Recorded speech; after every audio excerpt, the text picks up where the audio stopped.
నాకు హెల్త్ బాగాలేదు, నాకు రెస్ట్ కావాలి అని. నిన్న కుప్పంలో భువనేశ్వరమ్మ చెప్పింది, మా ఆయనకి రెస్ట్ కావాలండి, ఆయన పని అయిపోయింది అని.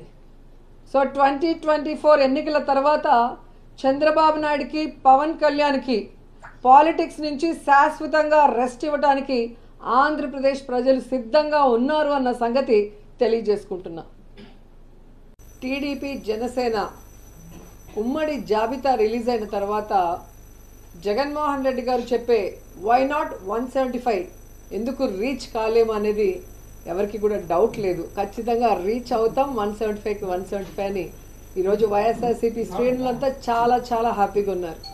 ఎప్పుడైనా ఒక పార్టీ జాబితా రిలీజ్ అయినప్పుడు ఆ పార్టీలో ఉన్న కార్యకర్తలు, నాయకులు సంబరాలు చేసుకుంటారు. అదేంటో కానీ టీడీపీ జనసేన జాబితా విడుదల చేసిన తర్వాత టీడీపీ జనసేన కార్యకర్తలు, నాయకులు ఏడుస్తుంటే వైఎస్ఆర్సీపీ కార్యకర్తలు, నాయకులు డబుల్ హ్యాపీగా సంబరాలు చేసుకుంటున్నారు.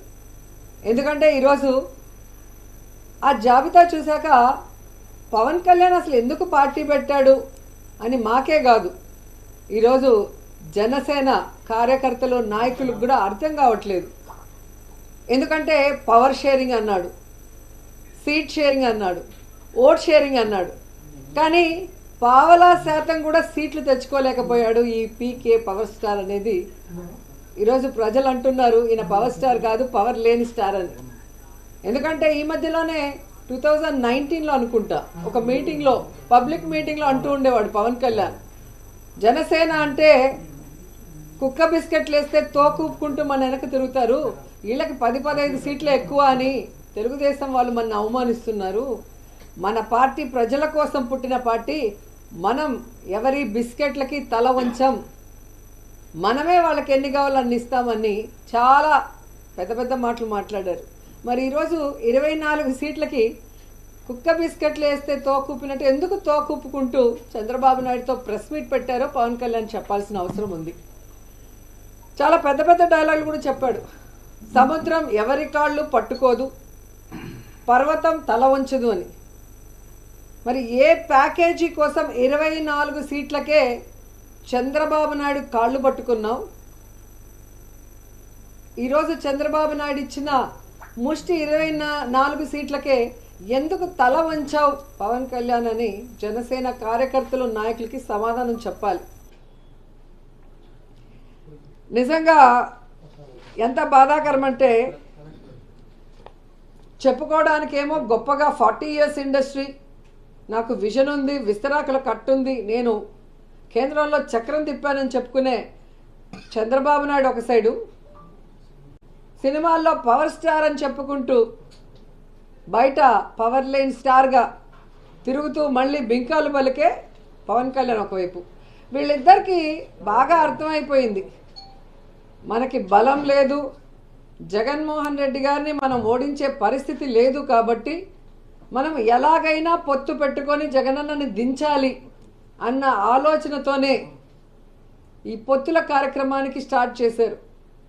కొద్దిసేపు బీజేపీ సంకనెక్కాలని చూస్తారు, బీజేపీ సంఖ ఎత్తించుకోపోతే కాంగ్రెస్ సంకనెక్కాలని చూస్తారు, ఆ కాంగ్రెస్ ఎక్కించుకోకపోతే పిల్ల పార్టీలతో పోవాలని చూస్తారు. అంటే వాళ్ళల్లో వాళ్ళకి ఒక గందరగోళం, ఎవరితో పొత్తు పెట్టుకోవాలి, ఎలా వెళ్ళాలి, ఎవరు మనని పొత్తు పెట్టుకోవడానికి అవకాశం ఇస్తారో అర్థం కాకుండా గందరగోళం పరిస్థితిలో ఈరోజు 118 స్థానాలు అనౌన్స్ చేశారనేది మనం అర్థం చేసుకోవాలి.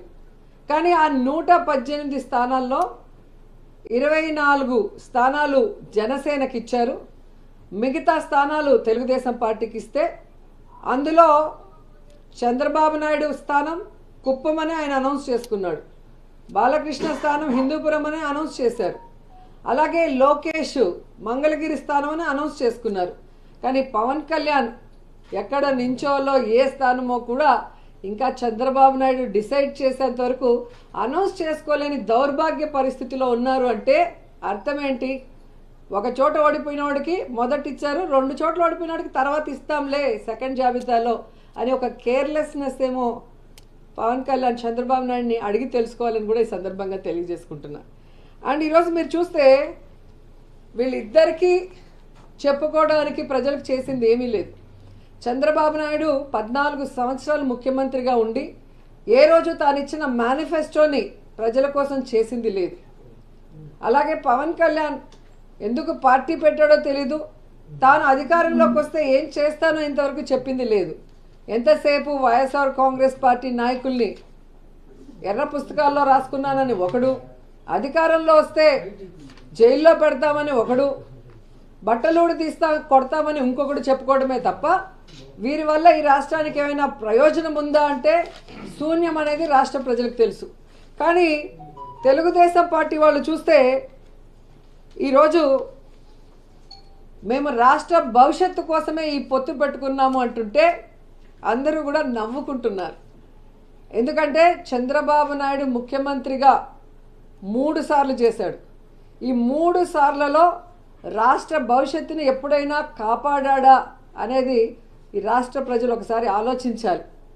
ముఖ్యంగా రాష్ట్రం విడిపోయిన తర్వాత అనుభవం ఉంది అని చెప్పి మళ్ళీ చంద్రబాబు నాయుడికి అధికారం ఇస్తే పోనీ రాష్ట్ర భవిష్యత్తుని ఏమైనా కాపాడా? రాష్ట్రాన్ని అప్పుల్లో ముంచేశాడు, రాష్ట్రాన్ని సర్వనాశనం చేశాడు, రాష్ట్ర ప్రజల డబ్బుని దోచుకొని స్కామ్ల ద్వారా దాచుకున్నాడే తప్ప ఈ రాష్ట్రానికి ఎప్పుడైనా మంచి చేశాడా అనేది రాష్ట్ర ప్రజలందరూ కూడా ఈరోజు గుర్తు తెచ్చుకుంటున్నారు.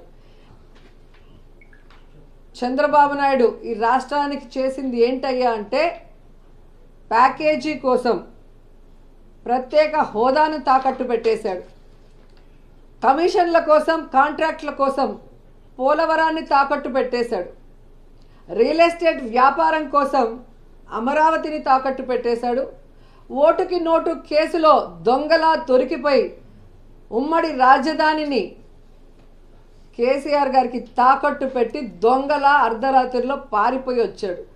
మరి ఈరోజు ఏమీ తెలియనట్టు లేదా ప్రజల అమాయకులు మర్చిపోయి ఉంటారు అనుకున్నాడో ఏమో కానీ రాష్ట్ర భవిష్యత్తు కోసం మేము పొత్తు పెట్టుకున్నామంటుంటే ఈ ఆంధ్రప్రదేశ్ 2 ముక్కలు అవ్వటానికి, ఈ ఆంధ్రప్రదేశ్ అప్పుల్లో కూరుకుపోవడానికి, ఈ ఆంధ్రప్రదేశ్ని నాశనం చేసింది చంద్రబాబు నాయుడు, పవన్ కళ్యాణ్ అన్నది 5 కోట్ల మంది ప్రజలకి బాగా గుర్తుంది అన్న విషయం వీళ్ళు తెలుసుకోవాలి.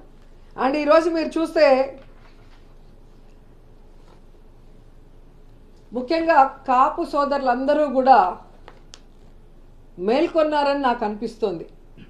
ఎందుకంటే వంగవీటి రంగాని చంపిన తెలుగుదేశం పార్టీ, అలాగే ముద్రగడ పద్మనాభం గారిని అవమానించిన తెలుగుదేశం పార్టీ, ముద్రగడ పద్మనాభం భార్యని కోడల్ని బూతులతో తిట్టి వాళ్ళ కొడుకుని ఎలా కొట్టి పోలీసులు లాక్కు వెళ్లారో చూసిన సోదరులు, అలాగే తుని ఘటనలో కాపు సోదరులు కాపు యువకుల మీద తప్పుడు కేసులు పెట్టిన తెలుగుదేశం పార్టీతో ముఖ్యంగా